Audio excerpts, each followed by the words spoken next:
Róbert, seiglusigur á móti Íslandi. Það ekki rétt að vera komist þeim?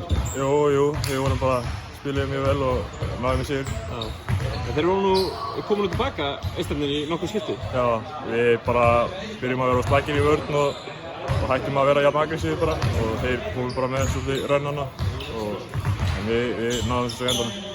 Gott að klára hennan, klára fyrsta opnunarleikinn í raun og raun á sigri. Já. Hversu mikilvægt er það? Þetta er mjög mikilvægt, þetta setur svolítið trendi bara fyrir næstu leiki og fyrsti leikurinn búinn, þannig að stressi kom út úr mönnum.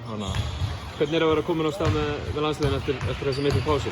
Aftur á parkettinu? Það er bara mjög gott, mjög gaman. Bara geggjaður með landsliðinu og geggjaður hópur. Eitthvað skemmtilegir strákar? Já, mjög skemmtilegir strákar. Við erum allir mjög góða vinnir og bara mjög skemmtilegir.